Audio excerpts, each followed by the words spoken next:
Bonjour à tous, aujourd'hui nouvelle vidéo, foire aux questions. Je vous ai demandé de me poser vos questions sur Instagram. Si vous ne me suivez pas, c'est dans la description, vous pouvez trouver mon Instagram.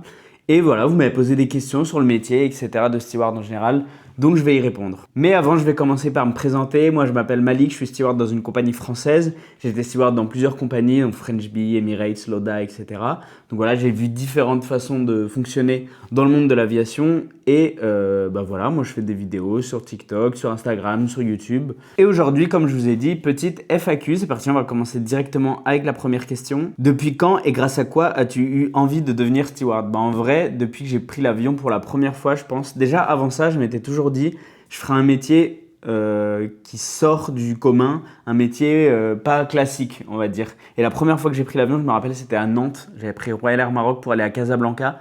Et j'étais en mode, mais ça a l'air génial, je veux grave faire ça. Déjà, je m'étais senti trop bien dans l'aéroport. Dans l'avion, c'était encore mieux. Vraiment, j'étais apaisé, je me sentais tellement bien. Et c'est vraiment la partie du voyage que je préférais, c'était aller à l'aéroport et prendre l'avion. Donc, je m'étais dit, ah, pourquoi pas. Après, les années ont passé, etc. J'ai grandi, mais je m'étais mis dans la tête que ce métier n'était pas accessible, c'était pas fait pour moi, etc. Donc, j'avais un peu oublié ce métier. Et à 18 ans, je suis venu sur Paris pour faire des petits boulots. En fait, je ne savais pas trop quoi faire et j'étais commercial chez Avis, donc je louais des voitures. Et j'ai un client un jour qui est arrivé avec son uniforme et en fait, il était steward chez EasyJet, je me souviens. Et en fait, je lui avais demandé, je lui avais posé plein de questions et il m'avait tout débloqué en fait dans mon cerveau. Et donc, il m'a dit, première étape, il faut que tu apprennes l'anglais. Donc, première chose que j'ai fait, j'ai démissionné de chez Avis et je suis parti en tant qu'au pair à Londres une semaine après pour apprendre l'anglais. J'ai eu trop de chance, j'ai trouvé une famille directement et tout. Donc je suis parti dans l'optique d'apprendre l'anglais pour devenir steward. Donc après ça, j'ai appris l'anglais à Londres avec un enfant qui était formidable, il s'appelle Isaac. Et donc quand j'étais à Londres, j'ai postulé pour des compagnies aériennes, mais moi c'était un test. Je m'étais dit vas-y, tu postules, comme ça tu vois comment ça se passe et quand tu es prêt, là tu peux postuler et tu auras déjà eu une expérience de recrutement, etc. Et en fait, au bout de la deuxième compagnie, donc la première que j'avais essayé c'était Wizz Air et la deuxième c'était Ryanair. Et Ryanair m'ont pris. Ils m'ont dit ton niveau d'anglais c'est chaud, il faut vraiment, j'étais à la limite, il faut vraiment que tu le bosses avant d'entrer chez nous, mais on te prend. Donc moi j'étais trop content et ils m'ont envoyé chez Lauda, c'est une des compagnies du groupe Ryanair. Donc j'ai travaillé chez Lauda, j'étais basé à Vienne en Autriche. J'ai passé mon CCA d'abord avec eux du coup parce que Ryanair t'offre le CCA, enfin te l'offre. Ils te font passer le CCA on va dire quand tu travailles pour eux et après ils te mettent dans une de leurs compagnies. Donc la plupart du temps tu vas chez Ryanair mais moi ils m'ont envoyé chez Lauda, qui est une compagnie du groupe. Donc voilà, et après ça, il y a eu le Covid, etc. Donc je suis rentré en France, j'ai fait plusieurs autres métiers. Après, j'ai recommencé à travailler en tant que steward chez French Bee, après chez Emirates et maintenant dans ma compagnie française. Prochaine question, la destination qui t'a le plus marqué positivement ou négativement? Alors, négativement, on va dire, enfin c'est pas négativement, mais c'est la destination qui m'a le plus choqué, entre guillemets, c'est quand je suis allé au Bangladesh avec Emirates. En fait, le niveau de pauvreté m'a tellement choqué. Genre, j'ai été dans plein de pays où très très pauvres, où tu vois la misère, etc. Mais le Bangladesh, vraiment, c'était un autre niveau. Ça fait trop mal au cœur. Rien que le trajet de l'aéroport à l'hôtel, il a duré quoi, 15 minutes. Et c'était les 15 minutes les plus hallucinantes de toute ma vie, en fait. Les gens vivent vraiment avec rien. Mais vraiment, nous, on a trop de chance d'être nés en Europe. C'est un privilège, on ne peut même pas le mesurer en fait, je pense. Donc voilà, c'est la destination qui m'a le plus choqué, entre guillemets, négativement, pour le choc de la pauvreté en fait, que ça soit à ce point, j'ai vraiment été choqué. Et du coup, la destination qui m'a le plus marqué positivement, je pense que c'est l'Australie en général. Il n'y a pas une ville particulière en Australie, mais l'Australie de manière générale, c'est tellement propre, c'est beau. Les gens sont healthy, ils font du sport, ils mangent bien, etc. Et c'est vert, tout est vert, il y a de la verdure partout, il y a des animaux de partout. Enfin, je trouve que l'Australie, vraiment, c'est trop sous-coté. C'est vraiment trop agréable d'être en Australie. Et d'ailleurs, avec ma compagnie actuelle, on n'y va pas. J'aimerais tellement y retourner. Je pense que j'y retournerai un jour en tant que passager. Mais le voyage est long. Et si t'es pas en économie, je trouve que... Enfin, si t'es en économie, justement, je trouve que c'est... Tu subis quand tu fais beaucoup d'heures de vol comme ça. Donc, je pense que pour un long vol, j'investirais pour un long voyage en Australie et je me prendrais un siège business pour être vraiment confortable. Mais en tout cas, j'ai trop envie d'y retourner. Vraiment, c'est les destinations qui me manquent le plus, hein. Toutes les villes en Australie, j'adore. Prochaine question, c'est pas trop dur de mêler vie perso et pro avec des horaires décalés? Bah, en vrai, non, parce que je suis jeune, je suis tout seul, donc ma vie, je la gère comme je l'entends. Après, quand tu as une famille, je pense que c'est différent. Il y a toute une organisation à avoir. J'ai plusieurs amis qui ont eu des parents navigants, ou j'ai même des amis navigants qui ont des enfants, qui ont une famille, etc. Et eux tous me disent que c'est juste une question d'organisation. Alors certes, c'est pas la vie la plus simple, mais en fait, quand tu es à la maison, tu es vraiment à la maison pour plusieurs jours. Quand tu pars pour plusieurs jours, mais quand tu es là, c'est vraiment du temps qualitatif que tu peux donner à tes proches et que tu peux consacrer à ta famille. Donc, plutôt que d'être là juste le matin, le soir, en rush, à tout préparer, la routine, etc., avec une vie de bureau classique, bah, c'est peut-être mieux d'avoir cette vie de navigant où certes, quand tu n'es pas là, c'est plusieurs jours, mais quand tu es là aussi, c'est plusieurs jours et donc bah, c'est plus qualitatif. Mais voilà, moi, j'ai pas forcément de problème à gérer ma vie perso et pro. Après, pour les histoires de jet lag, de décalage, d'horaire décalé, etc., moi, franchement, je me laisse porter. C'est-à-dire, quand j'ai envie de dormir, je dors. Quand j'ai pas envie de dormir, je dors pas. Du coup, je suis très souvent décalé, je vis la nuit, etc. Mais ça me dérange pas. Encore une fois, je suis tout seul, donc bon, bah, moi, ça me va pour l'instant. Prochaine question, tu vas refaire des podcasts. Alors c'est vrai que j'ai fait quelques épisodes de podcasts que vous pouvez d'ailleurs retrouver sur la chaîne. J'en ai pas fait beaucoup. Pourquoi? Parce que pour mes podcasts, vu que c'est des podcasts que j'enregistre avec la vidéo aussi que je poste sur YouTube, j'ai vraiment envie d'avoir une qualité parfaite et j'ai pas envie de les enregistrer moi-même. Donc du coup, ce que j'ai fait pour les 2-3 que j'ai tournés, je les ai tournés dans des studios de podcast. Sauf que les studios de podcast, ça coûte de l'argent. En France, c'est à peu près 120 € l'heure de tournage, on va dire. Et donc, il faut le financer. Et si tu veux faire plusieurs épisodes, bah, ça coûte de l'argent. Et donc, ce que j'essaye de faire en ce moment, c'est de trouver un partenaire pour me financer les heures de podcast, enfin les heures le studio de tournage, pour pouvoir diffuser plus d'épisodes. Donc voilà, c'est vraiment le seul problème, c'est un problème budgétaire. J'ai vraiment moi envie d'avoir des épisodes qualitatifs au niveau du son, de la lumière, de la vidéo, etc. Et donc, il faut investir. Donc voilà, c'est compliqué financièrement de pouvoir tourner plein d'épisodes, mais je bosse sur le sujet. J'essaie de trouver une marque qui veut bien être partenaire pour financer ces épisodes. Et voilà, je suis sur le coup, je bosse là-dessus. Prochaine question, tu as envie de devenir chef de cabine. Alors, dans l'immédiat comme ça, je dirais non parce que je me sens pas encore à l'aise forcément avec le métier dans sa globalité pour tout de suite évoluer. Moi, ça fait que 5-6 ans en tout que je fais ce métier. Donc j'ai encore pas mal de choses à apprendre, que ce soit au niveau des passagers, au niveau de l'entente avec l'équipage, gérer un équipage, etc. Donc j'ai pas du tout les épaules pour l'instant pour devenir chef de cabine. Mais pourquoi pas sur le long terme, oui, c'est quelque chose qui m'intéresse. Franchement, évoluer dans ce métier pour voir autre chose du métier, bah oui, c'est quelque chose, je pense, dont j'aurais envie.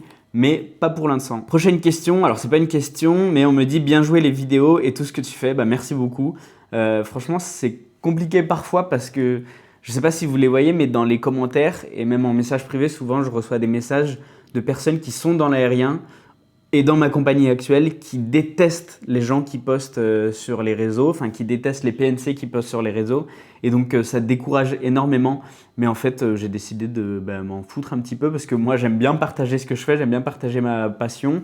Quand j'ai commencé, moi il y avait très peu de personnes qui le faisaient sur les réseaux. Il y avait Loïc, il y avait How Do You Fly, pardon, il y avait Myloan, She's Flying. Voilà, il y avait un petit cercle, mais il n'y avait pas énormément beaucoup d'informations. Alors que maintenant, il y en a à foison, donc c'est bien, c'est positif. Il y a aussi des aspects négatifs, mais moi, je trouve que c'est assez positif. Ça fait découvrir le métier aux gens. Après, certes, c'est un peu devenu une mode, une trend de devenir PNC sur les réseaux sociaux. Mais de toute façon, la sélection naturelle se fait vite, déjà au niveau des sélections en compagnie. Et après, sur le long terme, les gens qui font ça pour les mauvaises raisons, qui font ce métier pour les mauvaises raisons, en général, ils tiennent pas très longtemps. Mais voilà, bref, je divague. En tout cas, merci pour la petite remarque. Franchement, je kiffe partager sur tous les réseaux sociaux. Donc voilà, prochaine question, c'est quoi ta compagnie préférée? J'imagine que là, on me la pose en tant que passager. Alors franchement, j'ai pris beaucoup de compagnies en tant que passager. Et la meilleure, je pense, que c'est Emirates.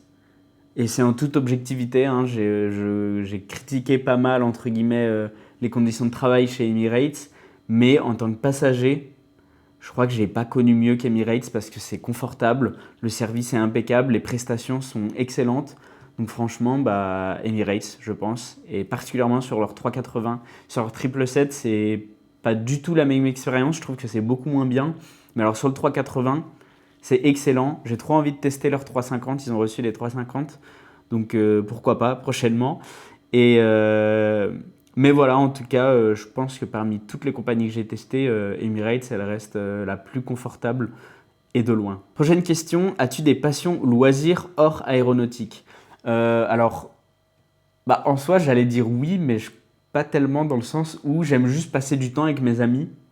Après, j'aime bien voyager côté perso parce que c'est totalement différent que quand tu voyages avec le métier. Mais sinon, j'ai des petits trucs qui me restent dans la tête. Je sais pas comment expliquer, mais j'aime beaucoup le design en général. Donc je me renseigne pas mal là-dessus. Mais c'est pas une énorme passion, vous voyez ce que je veux dire? J'aime aussi, j'aimerais apprendre un instrument de musique, particulièrement la batterie. Donc ça, je vais m'y mettre bientôt, je pense. Mais c'est pas une passion, vous voyez ce que je veux dire? Donc j'ai pas de passion. Je trouve qu'en avoir une, déjà, c'est une chance. Parce que je me rappelle quand j'étais petit, j'étais en mode, mais je voyais les gens passionnés par des trucs et tout, et moi j'étais là en mode j'ai aucune passion, ça me fait peur, genre est-ce que je suis bizarre?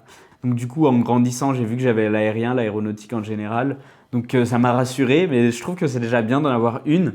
Après j'aime faire plein d'autres trucs à côté quand je suis en off, etc. Mais j'ai pas de passion en particulier. Prochaine question, une habitude que tu as en escale. Alors ça dépend des destinations. Il y a des destinations où j'ai mes petits trucs. Par exemple, à Rio, je sais que je vais aller manger dans un endroit en particulier. À New York aussi, je sais où je peux aller manger, etc. Donc j'ai mes petits rituels par rapport aux destinations. Vous voyez ce que je veux dire? Mais sinon, une habitude commune à toutes les destinations, à toutes mes escales, non. Je fais jamais vraiment la même chose. Après, j'arrive à l'hôtel, je me douche. Voilà, c'est une habitude que tout le monde a, je pense, les gens propres, du moins. Mais j'ai pas d'habitude particulière en escale. C'est vraiment ciblé sur chaque ville.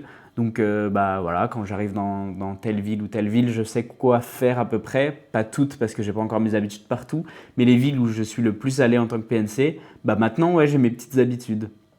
Prochaine question, quelle est la compagnie où tu as préféré travailler cette fois-ci? Donc la compagnie où j'ai préféré travailler, donc je vous rappelle, j'ai travaillé pour Loda, pour French Bee, pour Emirates. J'ai fait le training pour Volotea, mais j'ai pas volé pour eux parce que French Bee m'a appelé entre-temps, donc j'ai préféré aller travailler pour French Bee parce que la base me plaisait plus. Elle était à côté de chez moi, tout simplement.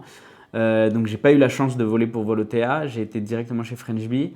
Et ma compagnie actuelle, une grande compagnie française, au global, alors j'ai beaucoup aimé travailler pour French Bee, je trouve que c'est une compagnie qui est vraiment extraordinaire, surtout pour commencer, c'est vraiment une compagnie qui est top. Après, Emirates, c'était particulier parce que le management est très strict, le rythme des vols est vraiment aberrant, donc tu profites mais tu profites pas vraiment, tu es tout le temps en mode zombie, certes tu fais le tour du monde mais tu es tout le temps fatigué. En plus c'est strict donc il y a une peur à bord, enfin tu t'amuses pas autant que dans d'autres compagnies.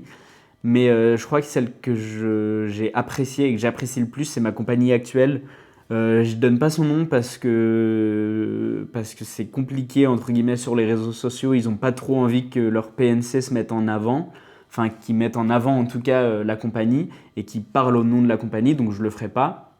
Mais c'est ma compagnie actuelle, je pense, en termes de rythme de travail, de management, d'ambiance à bord et d'équipage. Je trouve que c'est la meilleure. Euh, Après, j'ai pas eu d'expérience catastrophique dans toutes mes compagnies. Mais on va dire la pire, entre guillemets, c'était Emirates parce que c'est vraiment dur de travailler pour eux.